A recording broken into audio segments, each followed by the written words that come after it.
La discussione di oggi dovrebbe portare quest'Aula ad un confronto su una discussione di prospettiva, su quali sono le politiche che insieme vogliamo costruire per definire un progetto di sviluppo da qua ai prossimi 7 anni nel quale il Veneto possa ancora esercitare un ruolo da protagonista. E lo facciamo all'interno di una programmazione, quella europea, che mette sul piatto cifre davvero consistenti, fortemente incrementate rispetto al settennato precedente.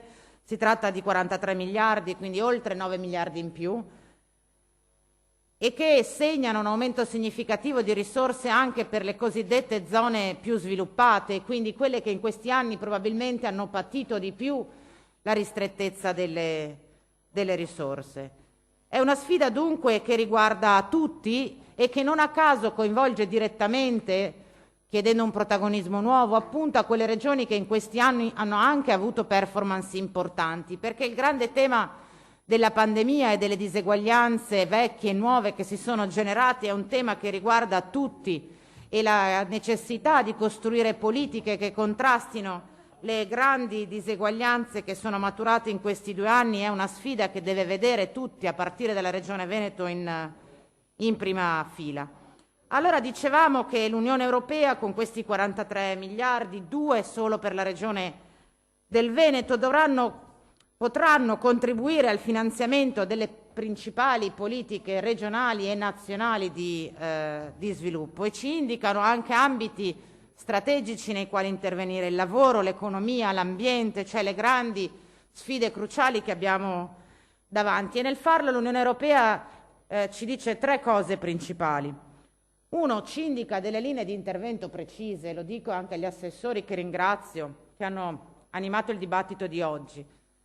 Gli argomenti, le modalità, i temi, i settori nei quali intervenire ci vengono indicati dall'Unione Europea come i settori cruciali e strategici, e dunque siamo, come dire, instradati in scelte politiche fondamentali. In secondo luogo dovremo dimostrare di aver mantenuto la capacità di organizzare la spesa di queste risorse. Giustamente gli assessori ci ricordano come anche la Regione del Veneto da questo punto di vista è un modello virtuoso e noi dovremo riconfermarlo pur con questo aumento di risorse. E infine ci invitano ad una accurata, precisa valutazione degli impatti che queste politiche avranno sul nostro territorio all'interno di una logica non solo nazionale ma europea.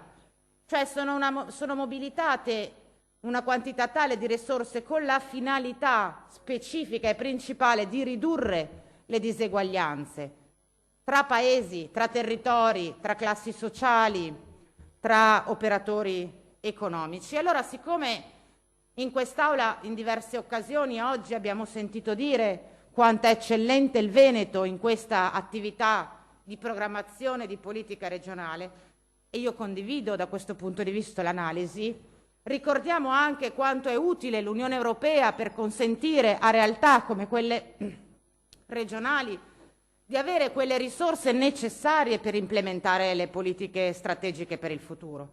Perché ogni tanto il dibattito pubblico è un po' mistifica un po' il ruolo dell'Europa, no?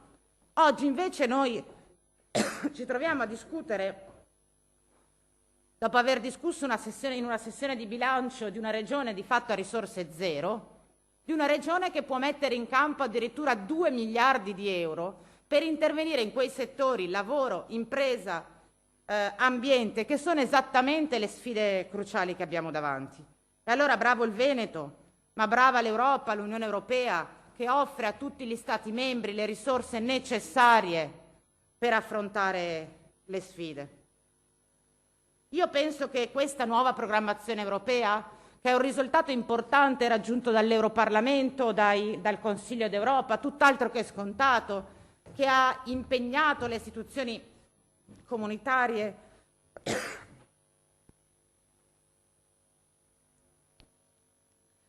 per diversi mesi, non è un caso che possa contare su cifre così rilevanti.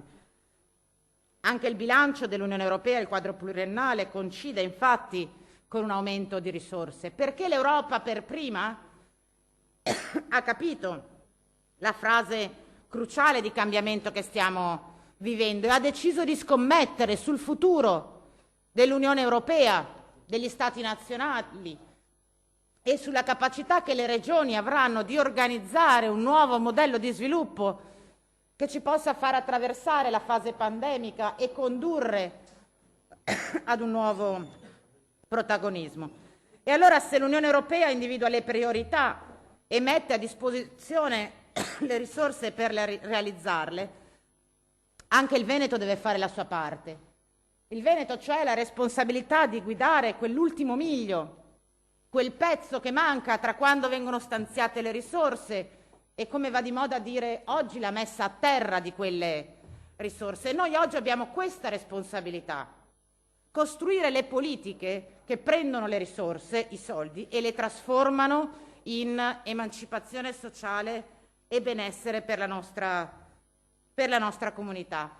Della fase storica cruciale che stiamo vivendo abbiamo già detto, e per questo io mi sarei aspettata una proposta altamente innovativa dell'utilizzo di queste risorse, in grado davvero di costruire un modello nuovo in cui il Veneto, forte delle sue eccellenze, possa continuare nel mondo nuovo ad essere protagonista. Perché io ormai mi sono convinta che la pandemia ha passato al setaccio, diciamo così, tutta la struttura produttiva regionale. E la nostra manifattura, cioè quella cosa che ci ha reso l'eccellenza di cui tutti siamo orgogliosi, ha dimostrato un tasso di resilienza anche nei mercati internazionali che nessun'altra regione può vantare. E allora la dico così, pur sapendo, immagino alcuni di voi, quanto io sia appassionata di turismo e di cultura, ma va bene il turismo, va bene la cultura, ma la vera partita del futuro di questa regione la giocheremo sul campo della manifattura. È con la manifattura che siamo cresciuti e diventati la cosiddetta locomotiva d'Europa, ed anche la manifattura oggi è messa di fronte a grandi sfide dentro la transizione epocale che stiamo vivendo. E io penso che questa transizione vada governata seguendo esattamente l'indicazione che l'Unione Europea ci dà. Governiamo la transizione digitale ed ecologica facendo in modo che le diseguaglianze che tutti i grandi cambiamenti determinano non si scarichino sulle fasce più esposte e più fragili. E allora noi abbiamo la necessità, direi anche la responsabilità, di presidiare a livello territoriale tutti i processi di cambiamento in atto. Perché poi sapete, l'Unione Europea, il governo nazionale presidia, diciamo, con un'ampiezza di veduta importante, ma non ha la necessaria profondità che soltanto gli enti territoriali, la regione prima di tutto, possono avere per presidiare, dicevo, le grandi transizioni e i grandi cambiamenti in atto. Ecco perché io penso che noi dovremmo, come dire, mescolare due piani della discussione. Da un lato organizzare, pianificare, costruire, immaginare il modello di sviluppo del futuro che vogliamo dare alla nostra regione, ma anche riuscire a definire un presidio vero sui processi di riorganizzazione aziendale che vedranno e vedono già coinvolte moltissime delle imprese del nostro territorio. Lo diceva l'assessore Donazzano nel suo intervento: i tavoli di crisi anche in Veneto crescono ogni giorno numericamente. Ieri quello nuovo di Valvitalia, un'impresa importante che ha annunciato così dall'oggi al domani di voler chiudere il suo stabilimento in Veneto, lo sa bene la collega Venturini, e trasferire i lavoratori in un'altra regione. Ma c'è il tavolo di ACC, il tavolo di Ideal Standard. È evidente che la regione più importante a livello nazionale per impianti produttivi non può rassegnarsi a gestire i tavoli di crisi. Deve offrire un'alternativa, deve essere in grado di dimostrarsi competitiva, e le delocalizzazioni si contrastano così, non con politiche fiscali, ma creando un sistema che sia amico delle imprese, capace di ospitare le imprese del futuro. Ecco, io credo che da questo punto di vista Se vogliamo, e io penso sia questo l'obiettivo che condividiamo, continuare, dicevo, a presidiare la capacità che il Veneto avrà di vincere le sfide della competizione, della competitività, dobbiamo essere in grado di fare in modo che il nostro sistema produttivo coniughi l'incremento della produttività con la qualità del lavoro, accompagnando il sistema regionale nella transizione e approfittando non soltanto per far avanzare le imprese, ma anche per innalzare il livello della qualità dei diritti e delle tutele delle lavoratrici e dei lavoratori, con l'obiettivo di ridurre le diseguaglianze economiche, sociali, di genere, generazionali e territoriali. Faccio un esempio su tutti: l'innovazione digitale. Certamente è fondamentale costruire un sistema digitale in cui tutte le imprese trovino gli strumenti necessari per avanzare e innovare, ma l'evoluzione e l'innovazione digitale deve essere accompagnato a strumenti che riducano i divari territoriali, perché il rischio che noi abbiamo è che in questa regione ci siano territori in cui le imprese sono fortemente digitalizzate e territori, penso al bellunese, in cui le imprese non saranno in grado di competere dal punto di vista della digitalizzazione. E allora noi siamo chiamati alla sfida di coniugare l'eccellenza della nostra regione con operazioni di inclusività territoriale, per cui tutte le imprese, anche la CC, anche l'Ideal Standard, trovino il tessuto ideale, innovativo per poter essere ancora competitive.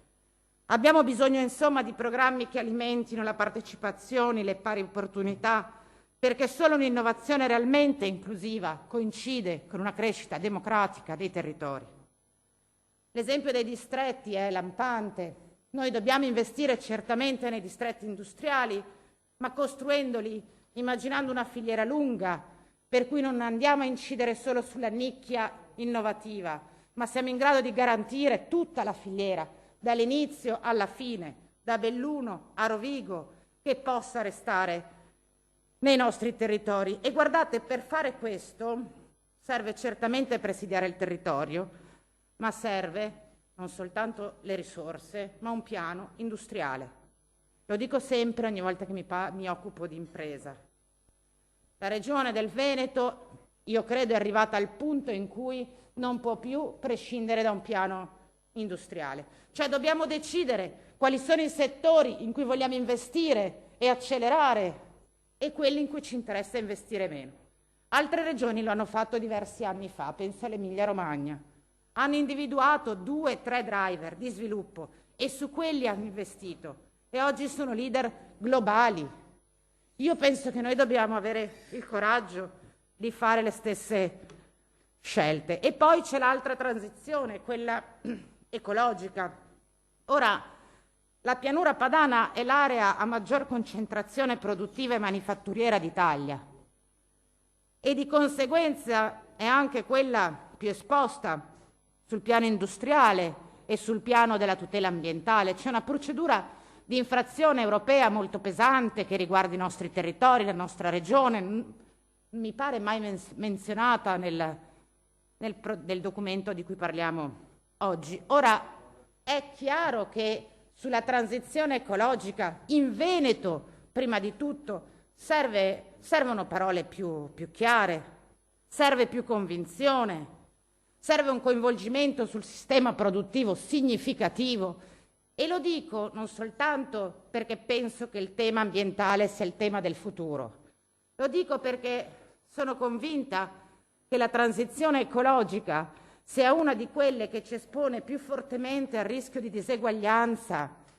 Il cambiamento green non è un cambiamento neutro dal punto di vista degli impatti sociali. O noi lo governiamo oppure rimarremo schiacciati. E va bene l'efficientamento energetico degli edifici, ma noi dobbiamo immaginare una transizione ecologica che viaggi nel doppio binario, quello, volto a contrastare i cambiamenti climatici, è una riconversione energetica, ma anche quello che si concentri sul recupero dei rifiuti, dei materiali, della cosiddetta economia circolare, che non è un dettaglio.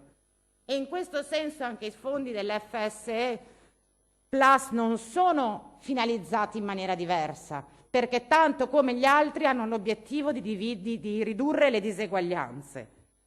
E dunque i fondi sociali sono uno strumento decisivo per affrontare allo stesso modo le trasformazioni in atto, che sono profonde, e provare a generare, a contribuire a generare un equilibrio che sia realmente inclusivo. Ora, il pilastro europeo dei diritti sociali, che dovremmo contribuire a realizzare con l'impiego dei fondi dell'FSE, oggi lo diamo come un dato acquisito, Assessore Donazzani. In realtà fino a qualche anno fa in Europa di pilastro sociale non si voleva proprio discutere. E allora noi oggi abbiamo anche la responsabilità politica, oltre che amministrativa, di ereditare questo cambio di impostazione e di interpretare realmente l'impiego di queste risorse con la finalità, da un lato, di spingere sul versante della conoscenza, dei saperi, dell'istruzione, come strumenti fondamentali nella lotta contro le diseguaglianze, ma anche forti della convinzione che l'inclusione sociale è un fattore determinante per la competitività di un territorio. I fondi dell'FSE non sono i fondi degli sfortunati, sono un elemento strategico per rendere la nostra regione una regione fortemente competitiva e che ci serviranno, ripeto, per correggere strutturalmente i disequilibri che viviamo. Li ha ricordati alcuni l'assessore. Gli squilibri di genere, gli squilibri generazionali, gli squilibri tra i territori, tutti fortemente aggravati dalla pandemia. E ci sono 4 ambiti strategici. L'occupazione.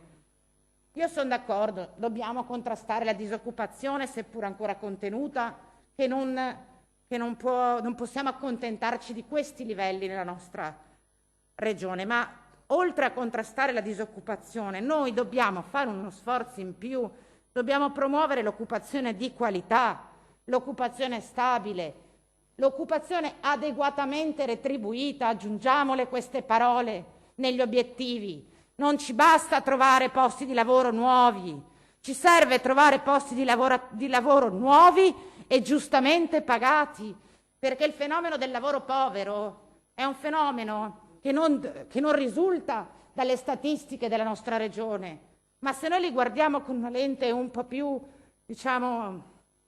messa a fuoco, i dati sull'occupazione della nostra regione ci fanno impressione rispetto a quante sono le donne e gli uomini in questa regione che certo hanno un lavoro, ma non arrivano a fine mese. E questa è la vera sfida che noi abbiamo. Non è più l'occupazione fine a se stessa, è un'occupazione che ti dia un reddito idoneo per poter esercitare o immaginare un progetto di vita. E non dico nulla sulle donne, perché ho già detto molto la settimana scorsa, ma la pandemia ha cambiato il paradigma del lavoro femminile e noi dobbiamo cambiare il nostro modello di immaginare il lavoro delle donne per i livelli retributivi, per i livelli di occupazione, per le necessità di cura. E poi c'è il tema dell'istruzione. È ovvio che il valore dell'infrastruttura educativa e formativa regionale deve corrispondere alle necessità delle imprese, certo, e su questo devo dire che il sistema formativo della regione ha un passo in più rispetto agli altri. Però ci sono altri temi da presidiare. L'accesso paritario ai percorsi formativi e di istruzione. Tutti in questa regione devono poter ambire ad una formazione di qualità. L'investimento nella predisposizione all'innovazione e alla creatività. È giusto formare gli addetti che ci chiedono le imprese, ma è anche giusto lasciare ai talenti della nostra regione la possibilità di innovare il sistema imprenditoriale. Noi dobbiamo fungere da agente proattivo del cambiamento, non siamo un ufficio di collocamento, costruiamo politiche per il futuro. Il tema dell'inclusione sociale, le pari opportunità di accesso ai servizi educativi, certo le condizioni di svantaggio. Ricordo che includono anche cittadini stranieri, oltre ai disabili, ai non occupati, alle donne, che meritano un'attenzione particolare. Ma l'innovazione... Si può concludere, grazie. Sì. Avevo i 20 minuti, Presidente? Sì, sì, sono E passati. infine allora chiudo con l'ultimo tema, perché vorrei che l'assessore su questo provasse a seguirmi nel ragionamento e proviamo insieme a trovare una soluzione. L'occupazione giovanile. Non dico niente sui dati perché li sappiamo già, però c'è un tema serio, che è la rappresentanza. Giustamente ci avete detto che questi fondi sono stati pianificati con un partenariato molto ampio e largo.